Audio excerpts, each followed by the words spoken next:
The friendship with Jeff, how you maul him after every game. I want to know why this started, how Jeff has reacted to it. I want the whole picture. I don't even really know how it started, but me and Jeff have definitely got closer this year. I just like to do something fun with him after the games, and he's always complaining. He's like, man, I'm hurting after these games. I'm like, well, how does this feel? And jump on him or whatever. But no, me and Jeff have gotten to be really good friends this year, and it's been really fun. Welcome to Meet at the Apple, presented by PC Richard & Son. I'm Vito Calise. That's Jonathan Barron. And at the top, I want to let you guys know we're going to be playing an interview we did with Brett Baty just 2 days ago after we talk about this Phillies series, so stay tuned for that. But John, I'm fired up right now. I could tell. I'm pumped. I mean, it's only 10 o'clock. Quick 2 hours and 13 minutes on Wednesday. Can't beat that. I feel like that's the quickest we've ever had for a recording day. Yeah, I mean, it was a wild game. You look up, it's like through 2 innings, it took, I think, 21 minutes. But you were running around with mascots. Running around with two friends, Elmo and Cookie Monster. Not just mascots, but buddies, I know. Good buddies. But you were stressed. It was those guys, they have rules. They have appearance rules. But no, I mean, how quickly things change, right? This time last week, the Mets how the turntables turn. The Mets are in D.C. last week, and they lose 2 of 3, and the sky is falling, and people are leaving mean comments on our videos while we're staying positive, saying we know things can turn around pretty quickly.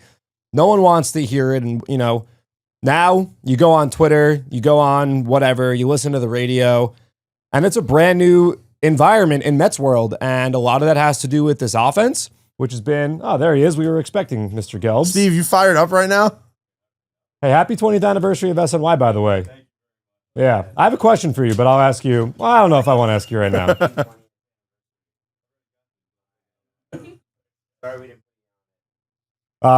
But, number one, obviously, Nolan McLean, the injection of life that he's given this fan base and this rotation, and he's getting stronger as he goes. And today he's throwing 6 different pitches, and it's the backup sinker / two-seamer to lefties and the nasty sweeper to righties and the high-rising fastball. Riding fastball to righties and lefties alike. And the Mets offense, which has really come to life, it's been the best offense or one of the best offenses in baseball in the month of August, especially with runners in scoring position. And in this series alone, Vito, I think one of the bigger differences between what we saw from the Mets offense and the Philly offense was the Mets 21 for 37 with runners in scoring position in this series against the Phillies. The Phillies were 3 for 22 in the series with runners in scoring position. So all the woes that Mets fans were complaining about with RISP first half, well in the rearview mirror. And right now it's clicking on all cylinders. The bullpen did a great job on Monday in a blowout win, but Kodai Senga only gets through 4. On Tuesday, got a back and forth affair, clutch hitting by the Mets, never say die attitude. And then Wednesday, you have a gem from Nolan McLean, who obviously is looking like, dare I say it, an ace. I thought you were going to say a name of a person. I was scared. Nah, I know I made the comp to Scherzer over the weekend, and I do. Oh no, that I wasn't. I didn't think. No, but yeah. I don't love comps that much. But like the guy is pitching like an ace. Yeah, 5 1/3, 7. You know what my favorite thing is, by the way? Is it that every time he pitches an extra inning, and that the odds say that maybe next time will be a complete game? I like that, but no walks in the last 2 starts, not one. And that was the bugaboo with McLean in AAA. Yeah. And I think that the ABS system hurts guys, and you try to be pinpoint accurate, and sometimes you don't get that top of the strike zone, which we talk about. No walks. Huge. You know what else has been huge this week? Finding my new favorite TV show. Phillies postgame. The Mets go to Philly in a couple weeks. I know, but I'm keeping my mouth zipped. What? We're not allowed to have fun tonight? No, we are. You have to live for tonight, man. Those clips. Smoke it while you got it, right? Those clips are incredible. It's becoming a thing. It's been a thing. I know it's been a thing. Like, you saw it in the playoffs last year. You've heard the radio clips. You've heard the TV clips. But it's just funny because, we went through a pretty rough stretch, and, you never turned on SNY and, saw them talking the way that Philly's own media talks. I think right now the city of Philadelphia, with obviously the injury to Zach Wheeler, which we talked about, sucks. Yeah, and that's a really rough blow for Zach and the Phillies. And Christopher Sanchez has his worst start of the season on Monday. And it's a lineup it's the same team as last year. So it's got the same flaws. Yeah. They strike out a lot. They chase a lot. They're very boomer bust. On any given night, they can get shut out and 4 hit. or they could put up 15 runs and hit 6 or 7 homers, especially in that bandbox down in Philadelphia. But show me the difference between this year and last year with this Phillies team. The bullpen, I know Jeff Hoffman's gone, but Orion Kerkering is still here. He comes in Tuesday night. He gets beat up again by the Mets. Okay, so they have Jhoan Duran now. Last year it was Carlos Estevez, which was the big trade deadline acquisition in the bullpen. Duran doesn't get an out in the 9th inning on Tuesday night. Meanwhile, Edwin Díaz comes in a precarious situation, by the way. I don't want to spoil it. You know what? I don't. Let's just do it. Let's just do it. Sorry. Let's get into it. Let's get into it. The top 5 moments of Mets-Phillies presented by PC Richard & Son. Jhoan, I think you know number 5. I might even have put this number 1 in a different world, but I'm putting it number 5 because I just want to get it out there and start talking about it. But the parabolic microphone in Game 1 is exactly what this fan base needed. The fan base needs a gimmick. And that beautiful 2 microphones out there, watching the staff storm the batter's eye to take them out, having the game stop. And then I think the crowd having an enemy in Alec Boehm for the next 2 nights is kind of what gave the energy to the crowd every night, because you had something to look forward to. People started showing up with fake parabolic microphones. I saw J-Mac with a parabolic microphone shirt. I saw different people with parabolic microphone references. And it's just something that brings the vibes back and it gets everybody excited. Yeah, I mean, 19 minutes, I think the delay was. It was just a weird, you don't see it every day. When you watch a baseball game, you could see anything new. And I mean, seeing Philadelphia media, you talk about the postgame show, kind of be a little critical of Alec Boehm, because that thing was there for the first 3 innings of the game. That thing's been there for a long time. He does it after he hits into the double play. He starts complaining, but the fans, obviously we know the Mets fans love to run with a thing. Yeah. Every time there's a weird character in the stands that's shown on TV, it's, is this what's going to turn the season around? It's just a fun thing that Mets fans have really, I don't think, have Labubu's become that? Well, I mean, for me personally, yeah. No, it's just funny. It's just funny that I bought this 3 days ago and now I just keep showing it and saying it. And then you'll see in an interview, Brett Baty played with it. He did. But no, it's not. This isn't actually a thing. It's all the microphone. Yeah, but you know what? And the players. I want to be clear. I know it's not the microphone, but it's fun to say it's the microphone. But the commitment from Mets fans, which are the best fans in the world, to immediately the next day. You saw makeshift ones. I saw someone on Twitter today actually ordered a parabolic microphone on Amazon and tried to get into the stadium. He said he was going to. I don't know if he had success. Really? You can get in with a gallon of milk and you can't get in with a microphone? That's crazy. Well, people need calcium, so I can understand that. By the way, I still haven't found who that person is. If you are listening and you are the person that drank the gallon of milk on Tuesday night at Citi Field through those incredible straw glasses, whatever they were, please comment below, tweet at one of us, and identify yourself. I'd love to shake your hand, potentially have you sit in this seat and chat about how you got the gallon of milk in. Was it 1%? Was it whole? Was it, what was it? Was it skim? It can't be skim. I'm not doing an interview with a guy about milk. Why not? I'm not there in my life yet. I thought it was cool. And it was cool. The crowd loved it. The crowd loved it. The crowd loved it. That's what it's about. You're excited. Unity. You're excited. What's number 4? Number 4, Edwin Díaz, Game 2, 5 outs, 4 straight strikeouts. And like you said, this was a series where after Game 1, you knew the bullpen was going to really have to overwork for the next few days. You never knew it was going to happen, especially, look, Kodai saying it doesn't get the innings you need. Edwin Díaz comes out there, puts out 2 innings, and just... It's just a weapon. We've said it before. Edwin Díaz is like a cheat code in extra innings games, and Edwin Díaz is also a cheat code when he could go out there and throw 2 innings. Yeah, and for Díaz, who hadn't pitched in Saturday, I had a feeling that Mendy was going to really use him and try to push him and get more than 3 outs. And the Mets had the lead, and it went away. And Edwin comes in, and he gets out of a jam in the 8th, and then the 9th inning, where I think the heart of the Phillies order was coming up, and he mows down the big guys that you worry about in the middle of that Phillies lineup, and he has owned the middle of that Phillies lineup. And we talked with him last September. We asked him, who's your favorite guy to strike out? He made no bones about it. He said Bryce Harper. He has held Harper and Schwarber in their careers to a combined 2 for 30 with 23 strikeouts. That is just, that's mind-numbing. That's mind-numbing stuff. We also spoke to him during the playoffs after the Philly series about specifically Kyle Schwarber. Yeah, I mean, he just owns him. I mean, the Mets own Kyle Schwarber this series, and like you said, I know we're not going to get ahead of ourselves. They're still going to. He also went to Indiana, so watch yourself.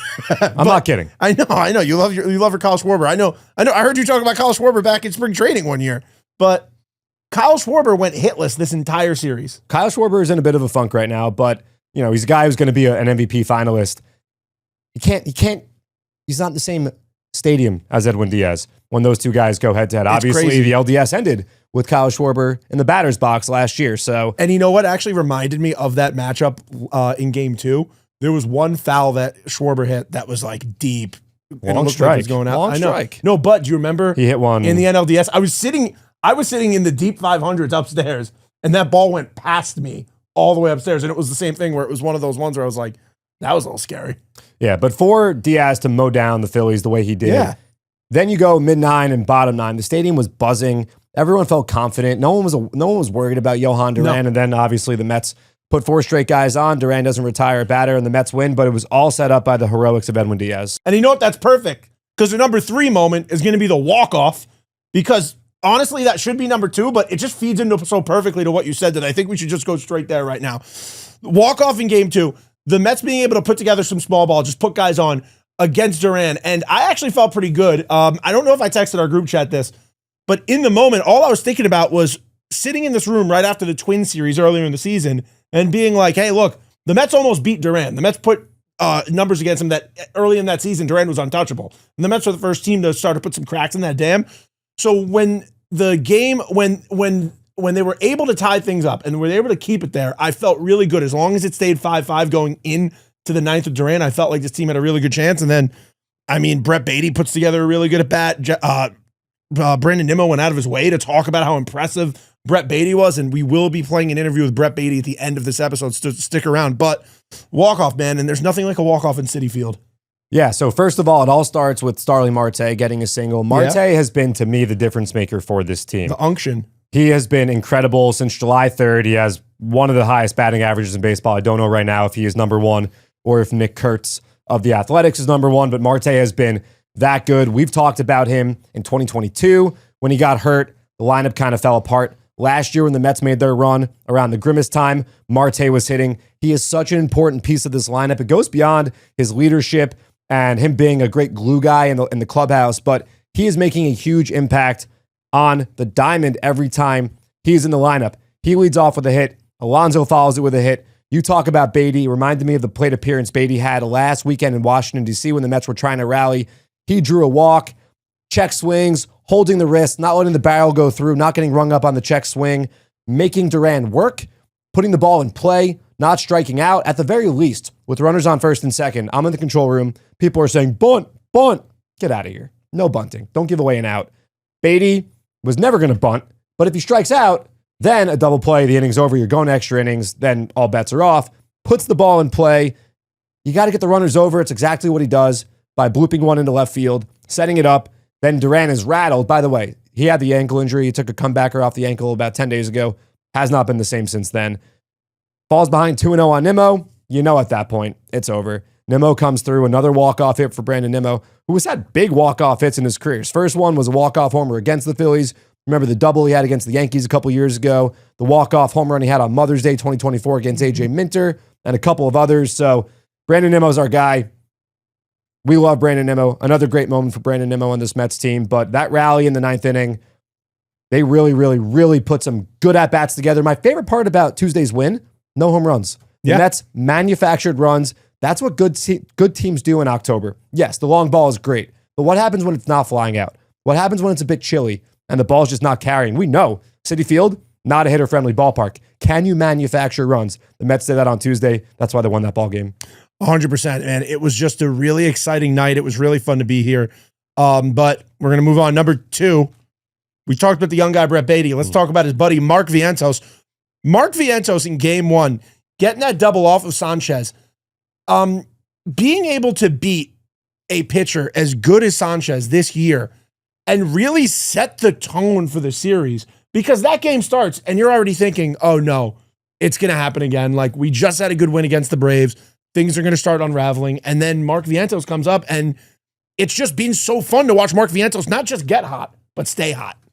Mets go down 3-0 in that game, a bunch of singles, and then Vientos inside outs one using the right side of the field. When he's doing it, you know he's right, including Wednesday night. He's now hit safely in 10 straight games, 10 extra base hits, 17 RBI. That is the difference-making piece of this lineup. When you get past 4, and it doesn't go for just the Mets lineup, it's any lineup in baseball. When you get past 4, because every Major League Baseball team has a good 1, a good 2, a good 3, a good 4. But what happens after that? On Monday night, the Mets, bottom half of the lineup, 7, 8, 9, 8 for 13. Luis Torrens, I know this is not related to Mark Vientos, tied a Mets record for the most RBI out of the 9 spot in a single game in Mets history with 5 RBI. This Mets lineup is deep. I remember Francisco Alvarez in spring training talking about this Mets lineup being the best in baseball. And he talked about the depth, and it includes himself, it includes Vientos, it includes Baty, it includes McNeil, it includes Marte, and of course, Alonso, Soto, Nimmo, Lindor. That's why this team is dangerous. That's why no one wants to play. To quote Brandon Nimmo, the big bad New York Mets. All right, now let's move on. Number 1. It was an electric Wednesday night at Citi Field. Now, this game was already high demand. There was already a lot of people. This game was already near a sellout as close as a week ago. But you could tell once people saw Nolan McLean was going to be starting, people started buying more tickets. People knew they wanted to be here, especially after the Mets win the first 2 games. I heard from people the subways to get here, even with the U.S. Open. That's a big part of it. No, it is, but people were still coming the last 2 days, and it wasn't like today. 100%. The K Corner apparently was the most crowded it's ever been pregame today. People are coming out to see Nolan McLean. It's kind of reminding me of those early Harvey days and when people were really excited to come out and see somebody pitch. But number 1 moment, Mets-Phillies. Nolan McLean makes his Phillies debut at Citi Field, goes 8 innings in a game where he needed to go deep because this bullpen was stretched thin the last few days. Nolan McLean showed up and showed out. For a second, it looked like he was on his way to throwing a Maddox. Yeah. He was averaging 10 pitches an inning. He was dominating, working both sides of the plate, using 6 different pitches, got multiple whiffs with 6 different pitches, had strikeouts with 5 different pitches. He was in control the entire night. And you talk about Harvey days and, you know, the Harvey's better when he went Strasburg, went head to head. That was in April of 2013. That was a different time. The Mets were in a different place, obviously. That team wasn't competitive. No. This Mets team is not just fighting to make the playoffs, but they're fighting to one-up themselves from last year, which was going 6 games in the National League Championship Series. And it's well documented this starting rotation has stumbled out some tough times. It's had a lot of injuries. Montes goes down. Griffin Canning was lost for the year. That was a bad injury. Obviously, there's been some other issues. And this guy comes from AAA, who Mets fans were clamoring for months. He comes up, makes his debut, 8 strikeouts against the Mariners. Then he goes to Atlanta, and he dominates the Braves on a Friday night. And he looks like the next coming. And then tonight, when the Mets are going for a sweep of the Phillies, he throws 8 shutout innings, becomes the first pitcher in Mets history to win each of his first 3 games. He is, I think, going to pitch. No, he's not going to pitch his homestand. I think he's going to pitch Monday in Detroit. I believe he's going to pitch Monday in Detroit. Yeah. Or Tuesday in Detroit. He's missing this one, yeah. So that'll be his next start. But which is another humongous series he's getting thrown into. And I think if things stay the same, he's going to line up to face the Phillies. Again, that's a 4-game series in Philadelphia. So between McLean and, of course, we're all so excited for Friday. We haven't even mentioned it. Jonah Tong making his Major League debut. I still can't believe it. Well, look, the Mets have been cautious, right? The Mets did not rush McLean up.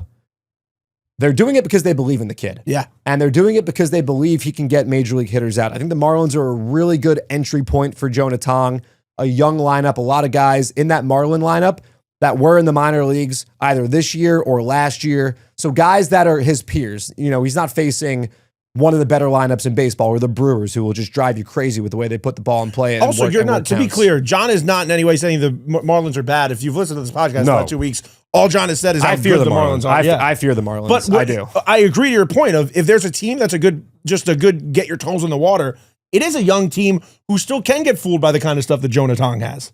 But it's so unique that when you have 2 young guys come up together within, a 3-week span of each other, and it's happening in the middle of a pennant race. Crazy. And the first guy is spearheading and leading the way. The Mets are 3-0 in his starts. And now you have another one who we're all so excited to see. When is the last time that's happened? And usually, like David Stern's teams, the Brewers, Brandon Woodruff came up. He pitched out of the bullpen when he was young. Corbin Burns, same usage. That's not happening right now. These guys are starting games for the Mets. Nolan McLean, his career high in innings pitched before this year was 109 1/3. That was last year. He's way past it. I think now he's at 120. And the Mets are going to keep using this guy. He's helping them win games. This is I can't think of another time like this. This is semi-unprecedented. And it also, like, I understand Jonah Tong had 2 starts at AAA, but it still feels like he basically skipped AAA. Well, they were dominant starts too. Yeah. And I think in a lot of ways we've talked about this. AAA can be misleading. You've got a lot of guys that, are kind of hanging on to their baseball playing days. AA is where a lot more talent is, but you have 23 whiffs in a game at AAA. You can probably hang in the majors. Especially with the run scoring environment as high as it is for Jonah Tong to dominate like he did. And dude, I was so sure, I was flabbergasted when I saw the news because I just didn't think it would happen this soon. Like, we interviewed Jonah Tong 2 weeks ago. You were running a few minutes late. I was sitting here talking to him before you got here. And I said to him, like, oh, hey man, next time we do this interview, probably be in this room. I didn't think it would be in a few weeks. David Stearns went on the show with John Heyman and Joel Sherman, and he said at this time of the year, it's literally about having your best 13 or 14 pitchers at the big league level at this time. And the Mets think that he is one of their best 13 or 14 pitchers. Yeah. And he's going to get a shot, and we know what he can do.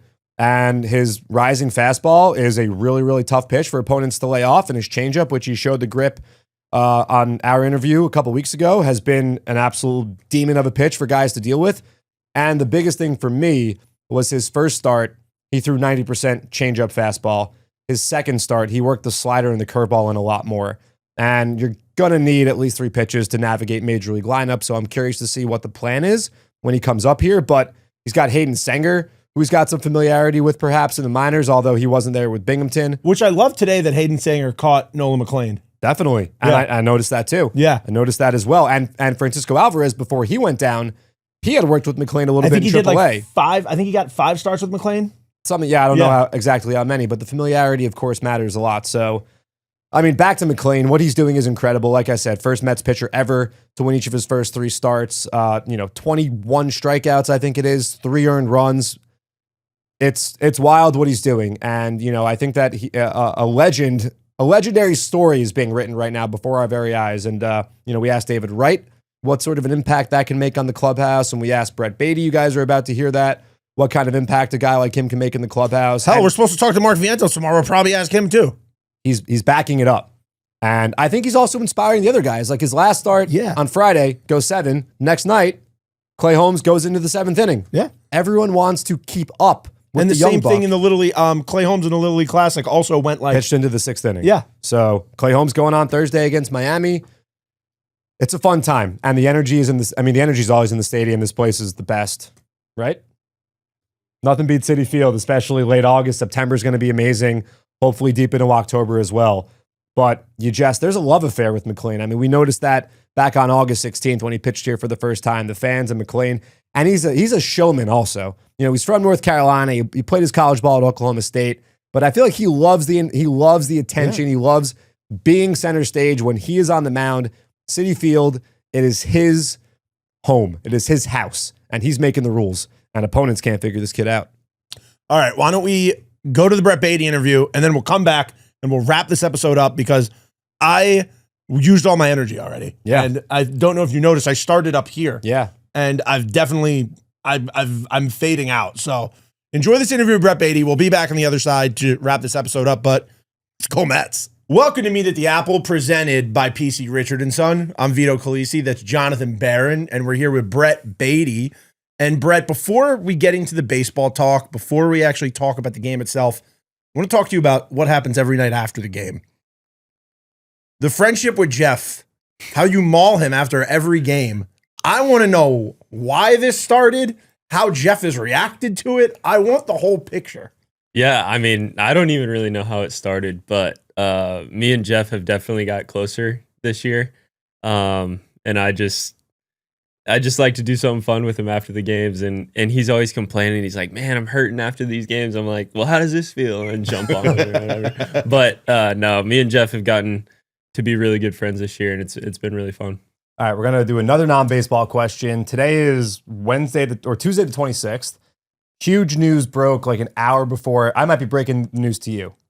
Travis Kelce. Yeah. Okay, you knew about that. Okay, Yeah. you knew about that. We were actually just over at the U.S. Open, and we were walking back, and my fiance was on her phone, and she's like, Taylor Swift and Travis Kelce just engaged. That's crazy. All right, so that naturally brings it up. You guys just got engaged recently, so first of all, congratulations. Yeah, we beat them.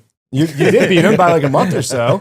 Mets Twitter is a buzz. Can you share some details about how it went down? I saw that their engagement was in a bed of flowers, something like that. Oh, nice. What was your plan there? Yeah, so I'd been planning it since last Christmas. I had the conversations with her dad and her mom and stuff like that. And then I'd been planning it for a long time. I was going to do it in spring training, was too rushed there. So I was like, next break would probably be the All-Star break. And we usually go on vacation to the beach. So I was like, perfect timing because she loves it there. And then got the ring like 6 weeks out or so. And had the photographer, had the whole deal set up on the beach, flew my family in. Her family was already there. So it was a really special moment for sure. And then is there any part of you that like, you know, that surprise factor of that, like setting it up? Did you want to like catch her and get some revenge for all the TikToks that you get tricked into being in? Yeah, exactly. I surprised her really well with that one. She had no idea it was coming. So on the topic of the TikToks, I know I just saw the one where she goes, "Do you ever wish you're athletic?" You're at an Applebee's, I think. Yeah. We were in San Francisco. Okay, yeah, yep, that's right. What is your favorite TikTok you've been goaded into by your fiance? And then the one that you're like, I could have done without that being on the internet? I don't know. Probably, I'm trying to remember them. The bowling alley is pretty good. It shows the true competitive Brett Baty spirit. The bowling alley was good. I think she ended up beating me that day. She's actually a really good bowler. I like the hotel room reviews. Yeah, I was gonna say the one in Houston. That one always cracks me up just because that was like OG, I think. Yeah, these really fancy hotels, man, we're not used to them. So like, I put my stuff somewhere, and then every time I come in the room, it's like somewhere different, and so I'm like trying to find all my stuff. So, but that one always cracks me up. What about least favorite? Anyone you're like, that's no good. I don't know. She has a bunch of drafts in there that I'm like, no, we're not doing that. You know, we actually sat in front of her at the Subway Series at Yankee Stadium, but Jhoan is like Jhoan, anytime he goes to a game, apparently sits near somebody from your family. So really? Yeah, a bunch of us went to San Diego. Oh yeah, and my whole family was there. Yeah, and I was by your mom and your dad, and I had a nice conversation with your dad. And I don't know if you know this, but your dad had a stack of Brett Baty signed cards that he was giving does out that. Yeah, that's incredible. He does that. He loves to do that. So like, I think it was like one of his first times he came to watch me play, and he saw somebody with like a Baty 22 jersey or something, and he was like, "Oh, that's awesome! Like, you're supporting my son. Like, that's amazing."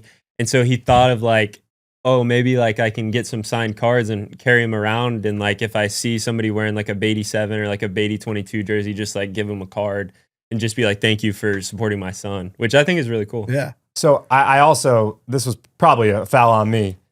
Your dad looks a lot like Pete's dad. I don't know if you've heard that before, but I thought it was Pete's dad originally, and then I saw the cards and I was like, nope, that's Mr. Baty. Yeah, I haven't heard that, but I do see it a little bit. A lot like him. Yeah.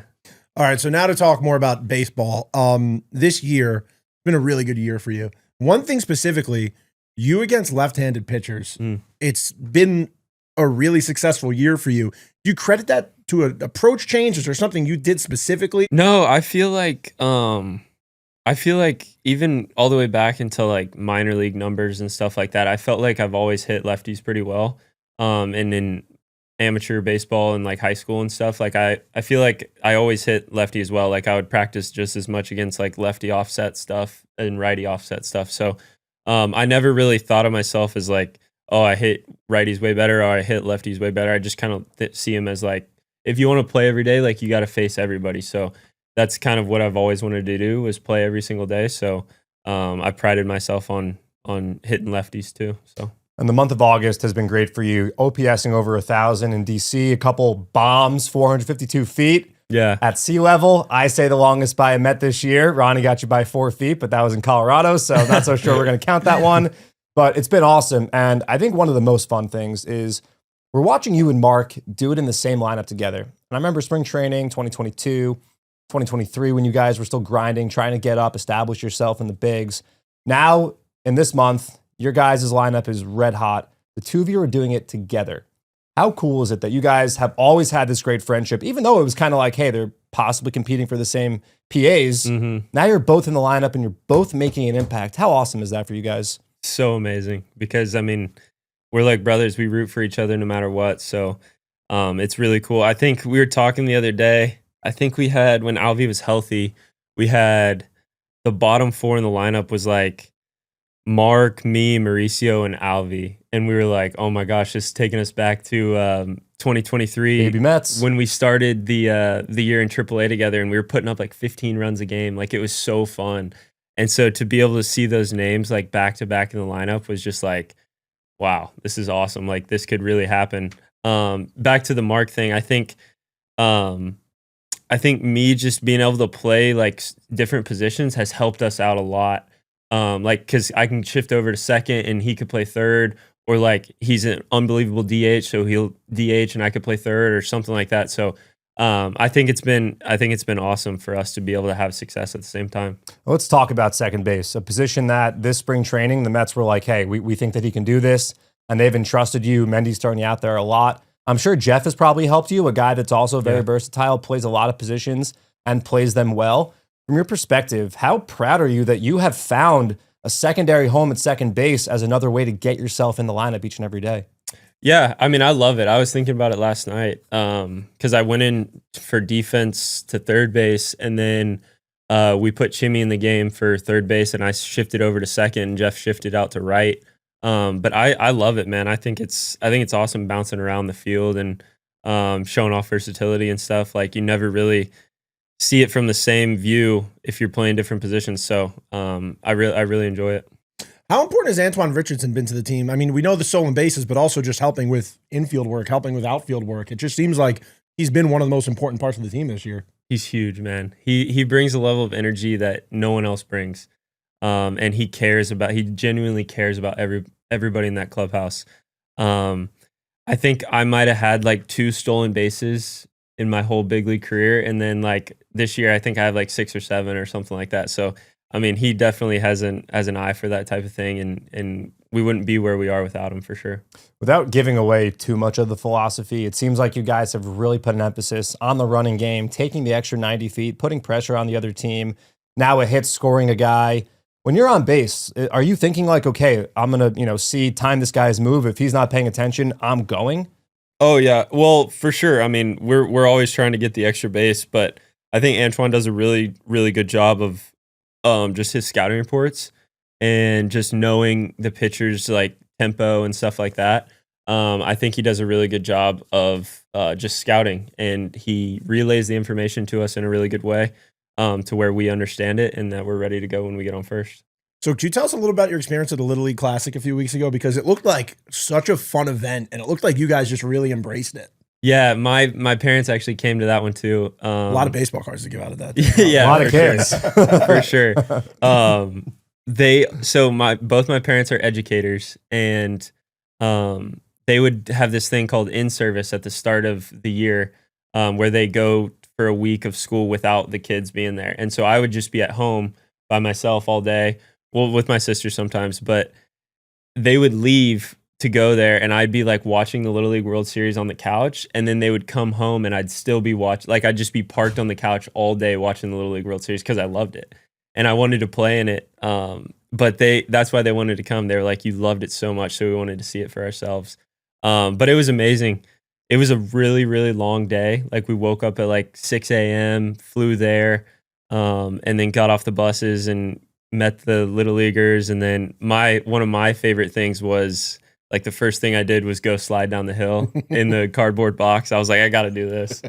Was there any worry? Like, I mean, that thing is steep and it's fast, and I feel like once you're gone, you're gone. It's in God's hands at that point. Was there worry, man, like, let's make sure that everyone's healthy and safe? Yeah, I didn't know how steep it was from on TV, obviously, and I got up there and I was like, oh man, like, do I really want to do this? But then not a good time for an injury. This one dude had this like sick like go-kart cardboard box thing, and he was like, dude, it's safe, like, you got it. And so I was like, all right, let's go. And I went down in it. It was really fun. And then we watched some of the games. we got to do player intros for the United States side with them, and then we just hung out with the little leaguers, played wiffle ball with them around their dorm rooms and stuff. But it was really fun. How different is it playing in that setting? You're so used to now, triple decker stadiums. Not the case at all. That place was tiny. Josh Naylor hit a foul ball that I swear broke someone's window. Like, it's that intimate.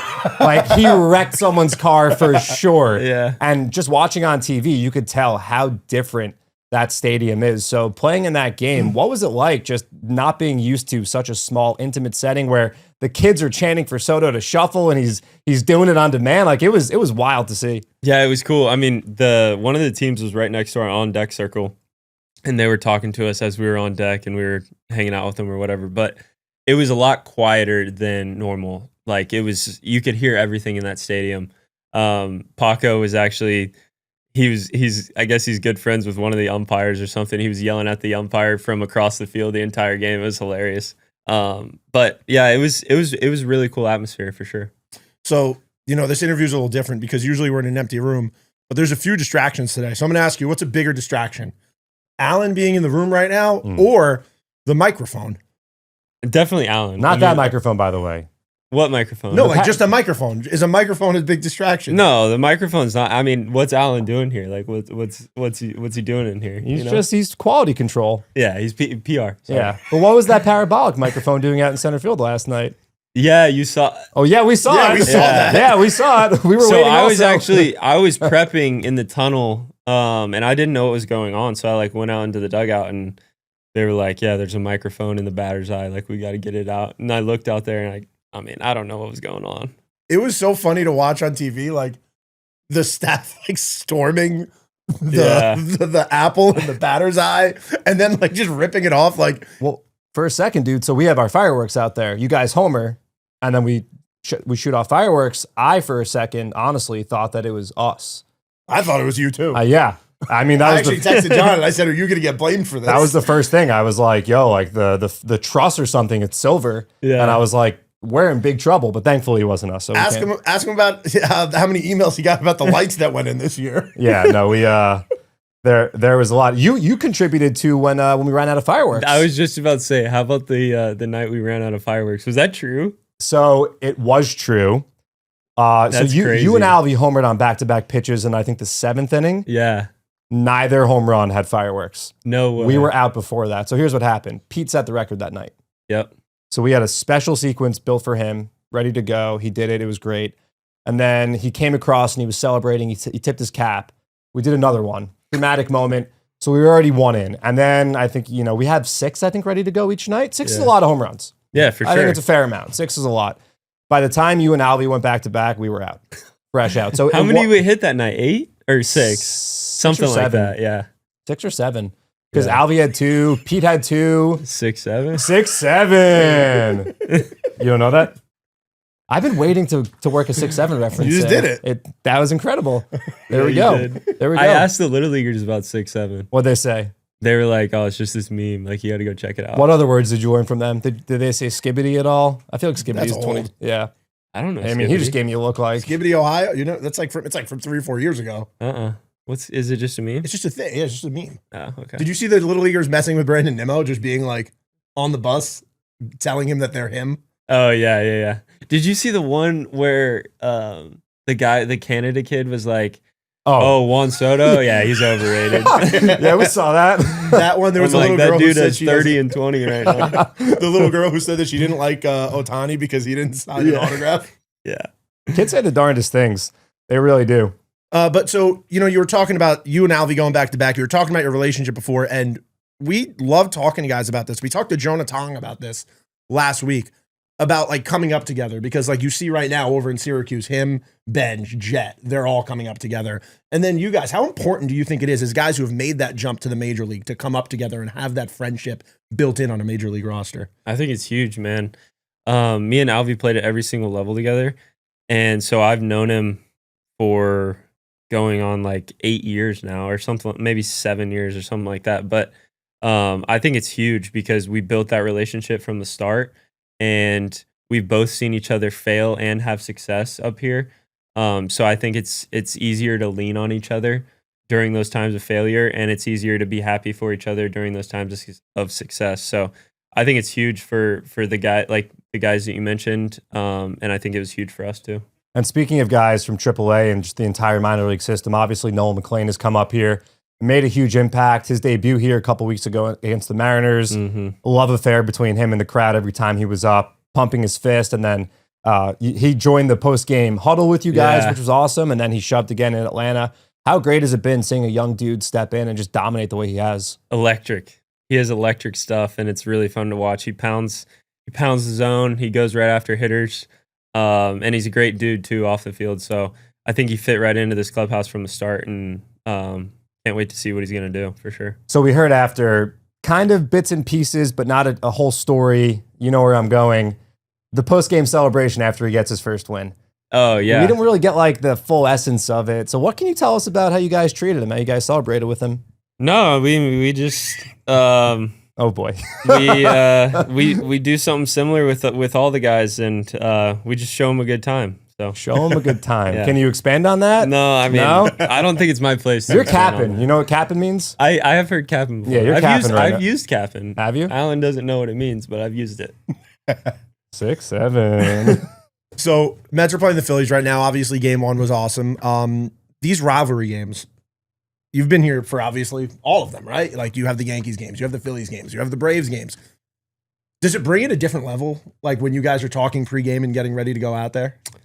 I would say with where we're at in this point in the season, these games are definitely important, and we know that. But we're not like, all right, we're not like so tight that like we have to win this game, or like just like going out there and putting extra pressure on ourselves.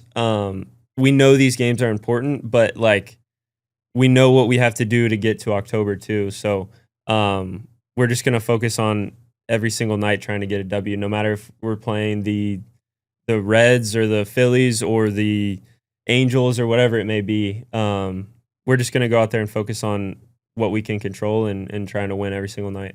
Because look, like me and John, we both grew up Mets fans. And did you watch the David Wright documentary that was on SNY? When David Wright started talking about the Phillies-Mets rivalry and saying how much he hates the city of Philadelphia and how he likes to go out there and he won't root for them, he won't root for anything in that city, it does fire me up. Yeah, for sure. I mean, I think the same way. I think we know these guys really well. Like we play them so many times a year, and we know their squad really well, and we do want to win, especially against them. But we also understand that we have to try to beat every single team. So that's just kind of how I look at it. But it might be different for other guys. In general, I mean, you guys, of course, knocked them out of the playoffs last year. You guys were in a similar spot last year. This time, you guys were scratching and clawing. There was nothing guaranteed. It literally went down to game 161 before you were able to pop the champagne, celebrate your clinching. What lessons from last year has this group taken to 2025? Because you guys are once again in a dogfight, tight race, National League is tight, tons of good teams. But you also know, you get in the dance. Yeah. This is a dangerous team. This team is deep. All you got to do is get in, and sky's the limit. So what did you learn from last year? I think what we learned from last year is just, like you just said, is if you get there, you got a shot. So I think with where we're at in the season right now, like we just want to get one foot in the door and see what happens. Because, I mean, last year at this point in the year, everyone was counting us out, and we got one foot in the door, and we made it all the way to the NLCS, and we were like 2 games away from going to the World Series. So I think we learned that from the Rangers and the Diamondbacks like a couple years ago. Like they just got their foot in the door, and then look what happens. They win the World Series. They go to the World Series. So I think you want to be playing your best baseball at the end of September and see what happens there. So what about the team's resiliency? That's something that we've talked a lot about. I mean, you look at last year, talk about last season, the Corbin Carroll Grand Slam.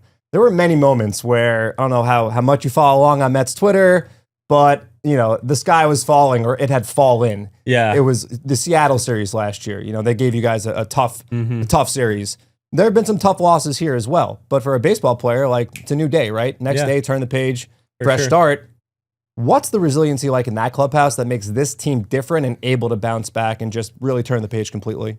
I think we just know how good of a team we are. And I think sometimes like these past couple months, we haven't been playing our best for sure. There's no hiding that. But I think we all understand how talented that clubhouse is. 1 through 9 in the order, 1 through 5 in the rotation, bullpen, nasty. I think we understand that we can do some really special things in October. It's the annual Brett Baty interview question. How many wins for the Jets this year, baby? Let's go. I knew this one was coming. Is this the year we all go to a game together? We should. You promised us the last 2 years that we were going to go, then you never do it. What do you mean I promised? You said we're all going to go to a Jets game this year, and then it never happens. In November, well, let's go. After the parade.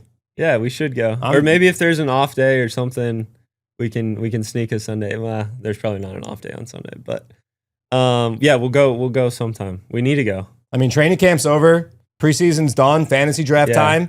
Should I be taking G-Dubs high in my draft? I got one coming up next week. Well, I was going to ask you, what do you think of Justin Fields? You in on him? So I am very excited about the Buckeye connection, number 1. Number 2, I love a dual threat quarterback. I love what Coach Glenn's cooking up.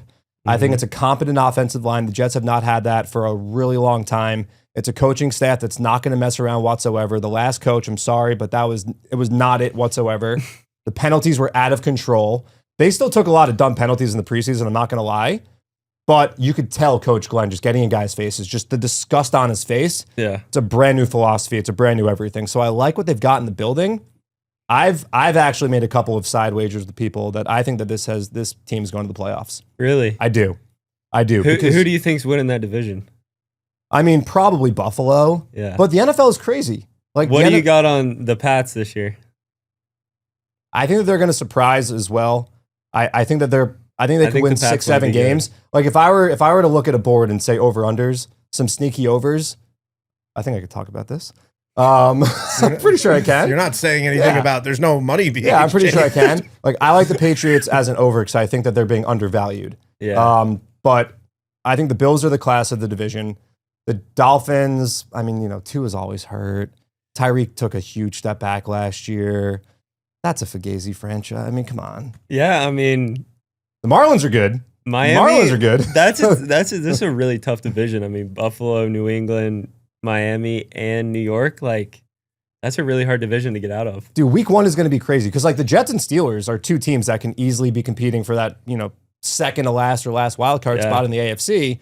Obviously, we want to beat the QB1 over there in the rivalry game too. Black and gold, black and yellow. Next time we do this, we'll probably do it after the start of the football season. But next time we do this, we need to go through the Jets schedule and like, oh, that's a wins win. and losses. Oh, that's a loss. I mean, Brett, You put Alan. Literally, Alan fell asleep. Yeah, Alan, bring up the Jets schedule. Let's go. What's the fantasy football shakedown like in the clubhouse? Have you guys had your draft? It's serious. No, we haven't had our draft yet. You were co-owner with somebody, or you have your own team? No, yeah, it's me, Jeff, and our silent partner Pete. Okay, silent partner. He's a huge football guy, though. No. Yeah. I mean, he likes it. I know he's a big Gator guy. He likes it. But me and Jeff have more ball knowledge. And then is Petey like he won last year, right? Petey's serious. Yeah, Petey's serious. Smart guy. Yeah. Smart guy. Good pitcher. Alan, where's the Jets schedule? I could tell you week 1. Steelers. I got it right here. Steelers, win or loss. I need at home or on the road. That's at home. It's at MetLife. That's a W. 1-0. Week 2, Jets, Bills. That's a loss. At home. At home. That's a loss. So yeah, I think that could be a sneaky W right there. No, that's 1-1. Okay, fine. Week 3, we got Buccaneers in Tampa Bay, September 21st. I could see that as a win. Okay, so that's 2-1. Yeah. We're going to Miami, week 4, Monday night under That's the a bright. loss. You think? Yeah. At Miami, that's a loss. Okay, 2-2. Week 5, America's team coming to MetLife, 1:00 game, October 5th. That could be an off day. That could be the game, by the way. That could be the game. That would be a crazy game to go to. And you're from the area. Yeah, exactly. Who are you rooting for, by the way? All right, I don't know what the rest of the schedule looks like, but we'll go 2-3. See, I think that could be a W also. All right, let's manage expectations. Okay, we move on. Denver, week 6 at home. That's a win. Bo Nix. That's a win. That's a win. Yeah. I like him at MetLife. Okay, so that's 3-3. Panthers, W. 4-3. At Cincy, October 26th. That's a loss. Okay, that's 4-4. Even though they have no defense. Week 9 a bye. Week 10, Cleveland at home. That's a win. All right, so That's that a win. is 5-4. Patriots in New England. Checking out the... You're a Pats guy. No, in New England's tough. Yeah, That's the Jet. That's Thursday night, by the way. That's a tough one. That's a disaster. That's 5-5. That's a disaster. At Baltimore, that's a loss. 5-6. Falcons at home. I like that as a win. 6-6. We're in the playoff race here. Dolphins at home. Dolphins at home. I think you split with the Dolphins. 7-6. Jaguars on the road.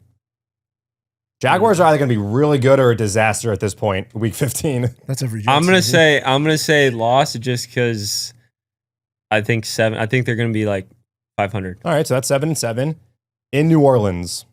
December That's a 21st. win. That's a win. 8-7. Patriots at home, right after Christmas.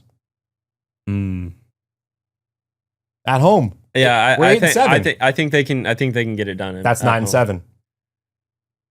In Buffalo, No, at Ralph Wilson, swirling winds. Buffalo's gonna take the sweep. That's 9-8.